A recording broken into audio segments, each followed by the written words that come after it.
Alors, avant d'arriver au centre d'accueil, ma vie était vraiment triste. J'étais souvent angoissée, j'étais très anxieuse aussi. Je faisais de l'eczéma, du psoriasis à cause de l'anxiété. C'est-à-dire que j'avais des démangeaisons sur le corps, j'avais des migraines, beaucoup de migraines. J'avais des problèmes dans mon couple, des gros problèmes de nervosité. Je fumais aussi, je fumais beaucoup. Je fumais le cannabis et la cigarette, mais je fumais plus le cannabis que la cigarette. J'ai fumé au moins depuis l'âge de 16 ans, donc pendant plus de 10 ans, presque 13 ans, à fumer comme ça, à essayer de chasser en fait mes angoisses avec le cannabis. Depuis 2009, j'avais pas eu un contrat de travail de plus de 3 semaines. Et j'avais travaillé vraiment de façon épisodique, 3 semaines par-ci, 3 semaines par-là, mais vraiment rien de stable. J'ai accumulé beaucoup de dettes à cause de cette situation. Financièrement, c'était très difficile et ça me créait aussi des problèmes de couple avec mon mari qui lui travaillait, mais malgré ça, on ne s'en sortait pas, donc ça faisait un poids vraiment supplémentaire sur nos épaules et voilà, ça favorisait toutes mes migraines et mes angoisses que j'avais constamment en fait depuis des années. Ma situation familiale aussi était chaotique, j'avais pas d'entente avec ma mère, pas d'entente avec ma sœur et ça depuis l'adolescence, donc j'étais un peu isolée en fait par rapport à ça. Donc j'étais seule avec tous mes problèmes en fait. Quand je suis arrivée au centre d'accueil, la première chose qui s'est passée, réellement, la première chose sur laquelle j'ai ouvert les yeux, en fait, c'est que j'ai compris qu'il fallait que je pardonne à ma mère et à ma sœur. Donc, c'est vraiment la première chose que j'ai faite, c'est ça. C'est de pardonner et de demander pardon également. Et là, tout de suite, ça m'a enlevé un poids, vraiment un très gros poids que je portais depuis toutes ces années. Tout ce que le pasteur me conseillait de faire, je faisais. Donc voilà, je participais aux chaînes de prière et très rapidement est arrivée la campagne d'Israël. Donc la campagne d'Israël, je l'ai vue vraiment comme une opportunité d'enfin accéder à une nouvelle vie en fait. Ce que j'attendais de cette campagne, c'est qu'il y ait un véritable changement d'identité, que mon nom ne soit plus associé à la drogue, à la tristesse, à la colère, au chômage, à la personne qui n'a jamais d'argent. Voilà, je voulais plus que mon nom soit associé à toutes ces choses négatives. Je voulais que mon nom soit associé à des choses positives. Et c'est dans cet esprit-là que je me suis lancée dans la campagne. En fait, et voilà, j'attendais vraiment une transformation. J'étais prête à tout faire pour avoir ce véritable changement. Et petit à petit, j'ai commencé à voir la main de Dieu agir dans ma vie. Ça m'a donné encore plus d'espérance.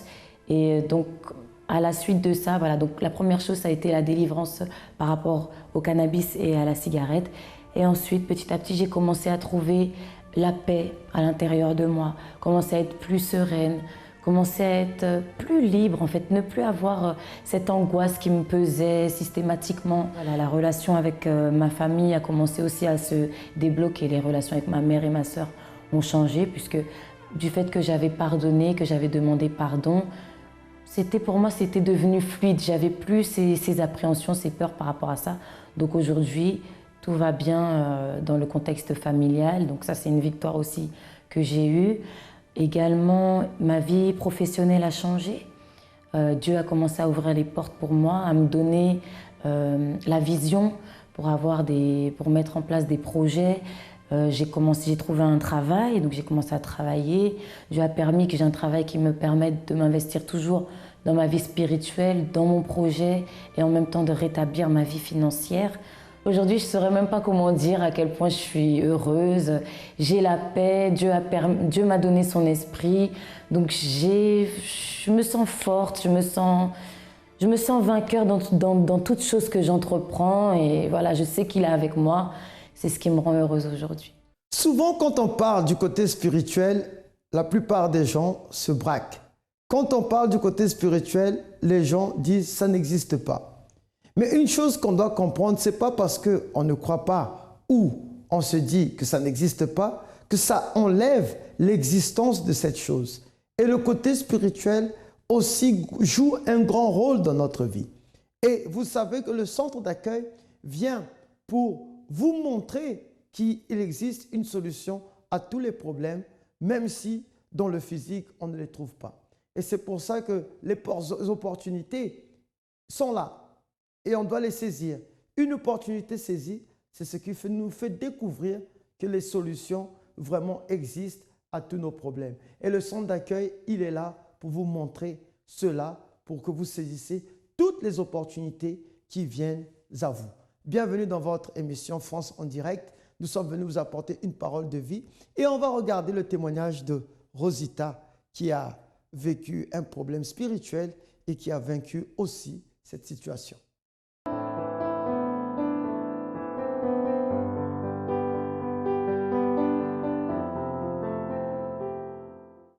Ok.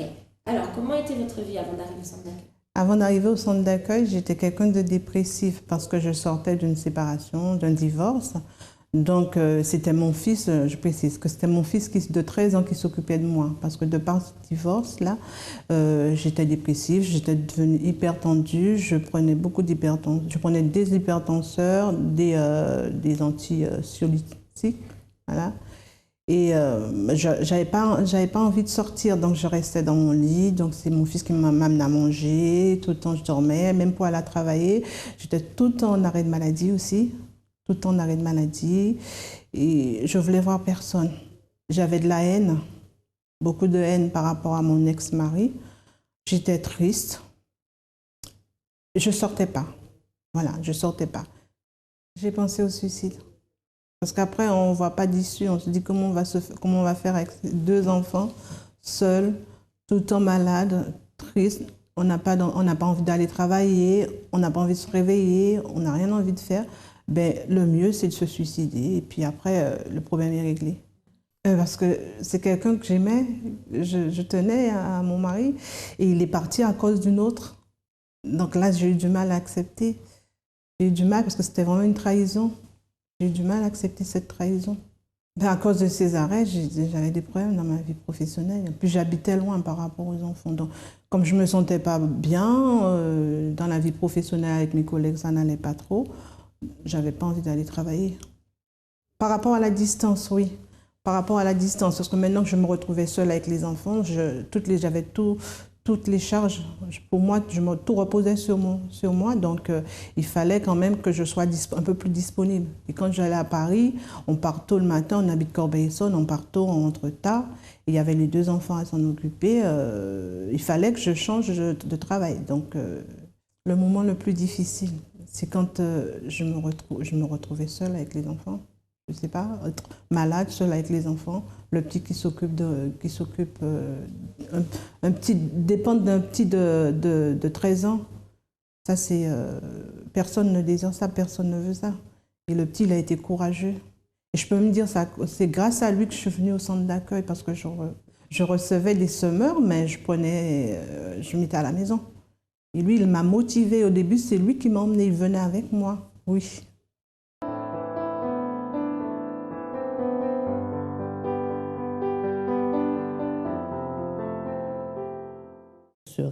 La sorcellerie, il y avait beaucoup de magie noire. Et à un moment à l'autre aussi, moi aussi, je voulais me défendre, j'ai été là. J'ai dit, bon, je vais me défendre. S'il me fait la sorcellerie, moi aussi, je veux le venger aussi par la sorcellerie. J'ai été plusieurs fois aller voir pour me défendre. Et il y a des nuits que je ne dormais pas dans la maison. Il y a des nuits que j'entendais sur le toit comme s'il y avait des chaînes, il y avait des bruits, il y avait la chaleur comme s'il y avait le feu dans la maison. C'est le moment que j'ai perdu ma fille dans ma maison. Et j'étais là. J'ai perdu un enfant de 10 ans. Et j'étais dans la maison, je ne pouvais pas sauver mon enfant. Je me sentais abattue. Je dis là, ça c'est trop. C'est auparavant, je peux dire ça. Il y avait eu 2 maisons qui avaient pris feu. Il y avait tout perdu. Ça m'a mes vêtements. À un moment, j'ai abandonné l'église. Avant, je faisais toutes les campagnes. Et après, j'ai dit, bon, il a fait d'autres 4 ou 5 campagnes et c'est trop, voilà. Et la dîme, j'ai décidé de ne plus donner la dîme, je donnais un peu moins. Et à ce moment-là, j'avais déjà un bon poste. Là, puis je savais que lorsque j'étais à l'église, les choses allaient bien. Je me sentais vraiment bien, je me sentais libérée, je me sentais protégée.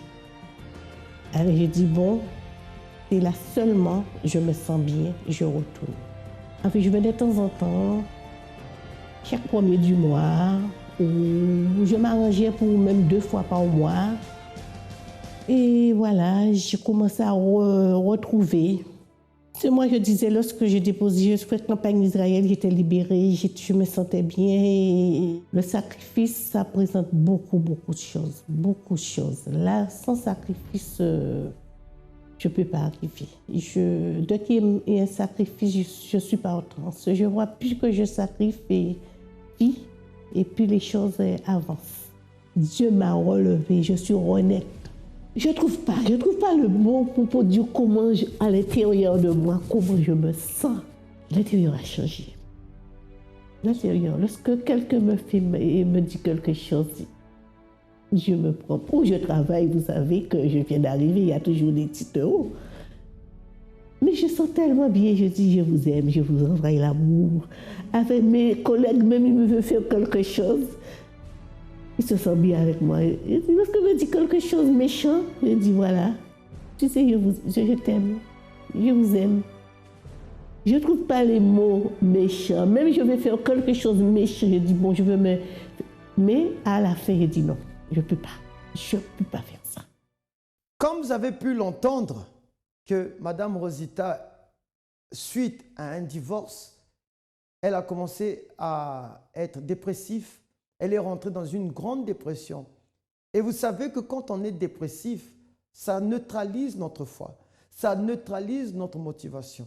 La personne elle est abattue. Elle ne veut pas bouger, elle ne veut rien faire. Et même si elle fait les choses, il n'y aura aucun goût de la vie. Par exemple, elle partait travailler et vu que la distance aussi de la maison du travail était tellement grande que ça devenait pénible. Elle demandait toujours des arrêts maladie. Et vu que ce n'était pas vraiment le cas qu'elle pouvait travailler, mais comment elle pouvait travailler si la dépression prenait le dessus? Et elle n'arrivait plus à dormir, elle prenait des médicaments, des antidépresseurs, elle prenait beaucoup de choses et elle emmagasinait ces choses, mais ça n'aidait pas en vain. Mais elle a dû aboutir à une décision, prendre une décision. Mais par qui cette décision elle a été prise? Qui l'a poussée à prendre cette décision? Regardons la suite de son témoignage.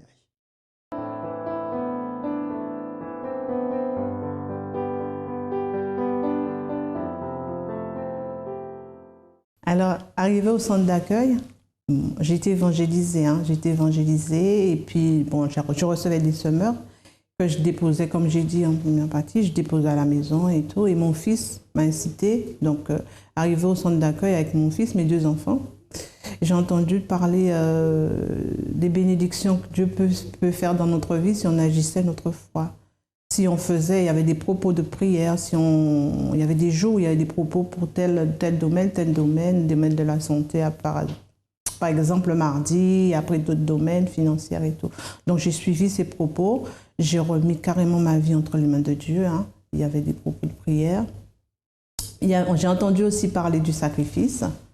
Le sacrifice, qui est vraiment un propos où on devait se lancer si on voulait voir la main de Dieu dans notre vie. Et j'ai vu qu'il y avait des témoignages. J'ai vu qu'il y avait des gens qui témoignaient par rapport, oui, j'ai sacrifié tant, ou j'ai tout mis sur l'autel, et Dieu a fait, il a opéré dans ma vie.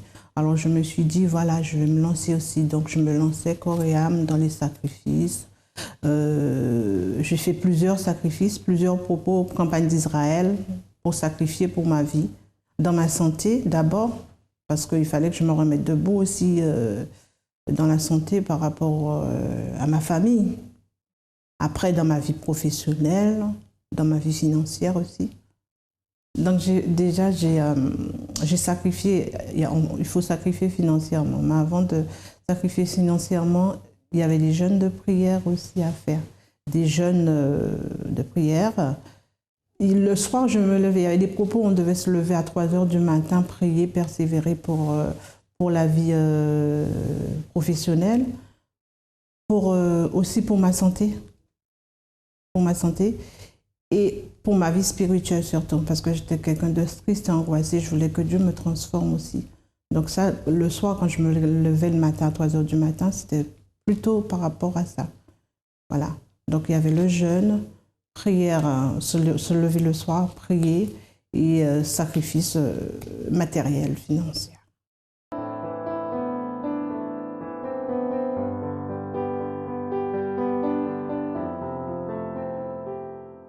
Avant de connaître le centre d'accueil universel, j'étais une jeune fille très mal à l'intérieur. Je vivais d'apparence puisque autour de moi, tout le monde pensait que ça allait bien, que j'étais une jeune fille épanouie alors que c'était faux. Malgré les situations de ma vie, étant donné que très tôt j'ai dû vivre en famille d'accueil, j'ai été séparée de ma famille, de mes frères et sœurs. Donc je le vivais très mal et j'avais un projet en fait secret de me suicider pour l'âge de mes 20 ans. C'était mon projet, j'en parlais à personne, mais c'était mon désir. Et bon, on a essayé de m'aider, je suis déjà partie voir des psychologues, on m'a essayé de m'aider de différentes manières. Ma mère même est partie chez le marabout ou quoi que ce soit, mais rien n'y faisait. En ayant une amie, une tante, qui nous a invités au centre d'accueil à Paris, j'ai commencé à participer. Mais quand je suis venue à l'église, j'étais pas vraiment à fond, j'avais plutôt peur, ça m'inspirait pas confiance. Pour moi, c'était une église de plus. Et c'est véritablement, lorsqu'il y a eu le centre d'accueil à Montreuil, qui était plus proche de là où j'habitais, donc j'ai commencé véritablement à m'investir. Puis là, il y a eu la délivrance, là, il y a eu véritablement un désir de changer. J'avais vraiment ce désir de vouloir changer, de vouloir enlever toute cette tristesse que j'avais, de remettre entre les mains de Dieu ma vie. Et c'est là qu'il y a eu le changement. Je me suis donnée à fond pour ma délivrance. Je me suis donnée à fond après pour la recherche du Saint-Esprit, pour être une nouvelle personne, pour être baptisée surtout du Saint-Esprit. Et donc à travers cela, j'avais plus ce désir-là déjà de me suicider pour l'âge de mes 20 ans. J'étais vraiment heureuse à l'intérieur de moi et ça se voyait à l'extérieur. C'est vrai que j'ai dû sacrifier des amis, des mauvaises fréquentations. Et moi qui n'avais pas d'avenir, même les professeurs pensaient que je n'avais pas d'avenir, maintenant je travaille. Et voilà, donc grâce à Dieu, je suis contente, je suis heureuse, je suis bien à l'intérieur et à l'extérieur et j'ai plus du tout envie de me suicider. Moi, je suis arrivée au centre d'accueil à l'âge de 17 ans et j'étais au lycée. En fait, je suis arrivée au centre d'accueil avec beaucoup de problèmes. J'étais une personne vraiment triste à l'intérieur de moi et en plus de cela, je n'avais pas mes papiers. Et donc quand je suis arrivée à l'église, j'étais en seconde. Et je me rappelle que tous mes profs me disaient que pour passer mon bac, il fallait que je puisse avoir mes papiers. Mais entre-temps, avec ma famille, c'était compliqué parce que ma famille, ils avaient un peu peur d'aller à la préfecture pour commencer à faire les démarches pour mes papiers. Donc à chaque fois que je disais à ma famille de commencer à faire les démarches pour les papiers parce que bientôt je vais passer mon bac, sinon je ne pourrai pas le passer, ils me disaient non, on ne peut pas commencer parce que sinon on va te prendre, on va te faire retourner au pays pour mes démarches de papier. J'ai commencé à venir tous les lundis, je commençais à prier parce que Dieu, il était la seule solution. Franchement, à part Dieu, je n'avais pas d'autres solutions. Moi-même, je ne savais pas comment faire. Moi-même, je n'avais même pas les papiers qu'il me faut. C'était ma famille qui avait tout. Et ils ne voulaient pas me les donner, ils ne voulaient pas commencer parce qu'ils avaient vraiment très peur de commencer à faire les démarches. Et à travers mes prières, j'ai pu trouver une personne à l'église qui m'a montré une personne qui a pu vraiment nous aider par rapport à mes papiers. Il fallait que j'aille voir un avocat avec ma famille pour rassurer ma famille qu'il n'y aurait pas de soucis. Donc du coup, on est parti voir cet avocat. Je suis partie ma famille est partie, je ne suis pas partie, mais ma famille a accepté d'aller rencontrer l'avocate. Donc avec l'avocate, ils ont parlé. Je pense que l'avocate les a dit, comme je suis arrivée en France à l'âge de 12 ans, qu'il n'y aurait pas de souci, qu'ils pouvaient aller à la préfecture, commencer à faire les démarches, il n'y aurait pas de souci. Donc à partir de cela, ma famille a commencé à faire des démarches. Ils avaient plus de l'assurance, donc on a commencé à la préfecture, on a commencé à faire les démarches. Et grâce à Dieu, les portes, ça s'est ouvert. J'ai pu avoir mes papiers et j'ai pu passer mon bac. Donc aujourd'hui, j'ai mon bac. Et aujourd'hui, j'ai même mon logement, j'ai mon appartement, ma vie va très bien. Je ne suis plus la fille qui était triste, je ne suis plus la fille qui était angoissée tout le temps. Et ma vie, voilà, elle est dirigée par Dieu et que de bonnes choses. Alors, regardez, petit mais costaud. D'abord, quand elle est rentrée dans une dépression, alors son fils de 13 ans, à ce moment-là, prenait soin d'elle. Et il a continué à prendre soin d'elle parce qu'elle avait le contact du semeur, de l'opportunité qui a été donnée, mais elle négligeait. Et il fallait que ce soit son fils qui la pousse à y aller. Et quand elle a participé, elle est venue, elle a fait les chaînes de prière et elle a entendu par rapport à la campagne d'Israël. Elle a écouté et elle s'est dit, ça c'est mon opportunité de changer l'existence de ma vie. Et c'est ce qu'elle a fait. Elle a utilisé sa foi à son paroxysme. Elle a utilisé sa foi qui a attiré l'attention de celui qui peut nous guérir, qui peut nous changer, qui peut nous transformer, qui peut nous embellir, qui peut faire toutes choses si nous croyons. Alors vous qui croyez et vous qui voulez avoir des solutions, regardez la suite et vous allez voir ce que Madame Rosita elle a pu faire pour obtenir ce résultat. On revient dans quelques instants.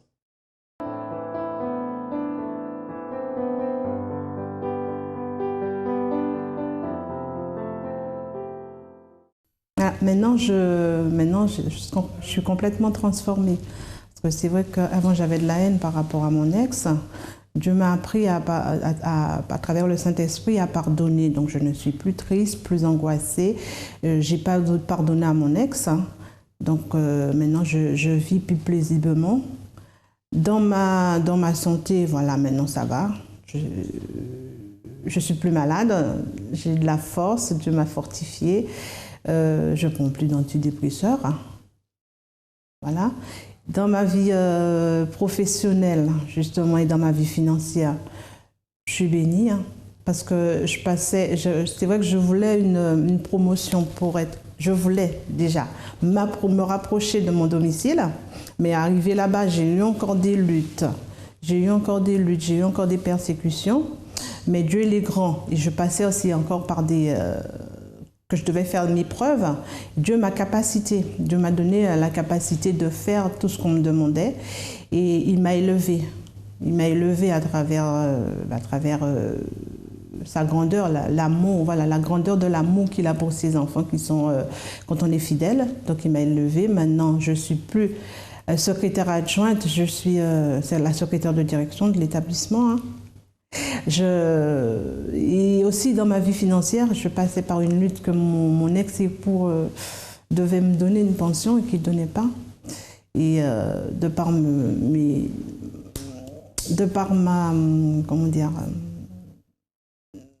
ma persévérance, ma détermination, Dieu a béni aussi parce qu'il y avait un blocage à un niveau, parce que j'avais fait des demandes dans un organisme pour qu'il puisse me donner ce qu'il lui ne me donnait pas. Et pendant 3 ans, j'ai dû lutter pour avoir cette bénédiction.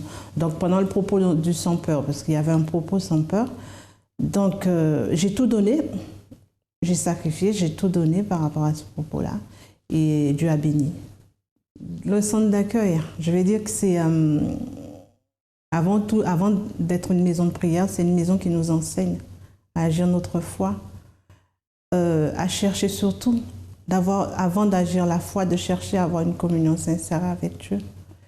Et à travers cet enseignement qu'on reçoit chaque jour, on apprend à persévérer.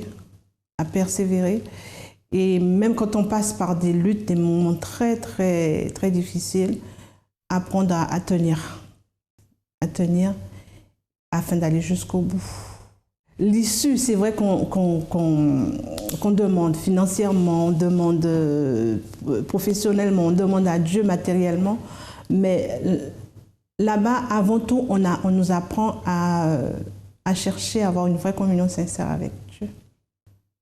Et c'est ça qui nous fait, C'est ça qui nous fait tenir, parce qu'on sait qu'au bout, il y a une grande victoire, une grande bénédiction.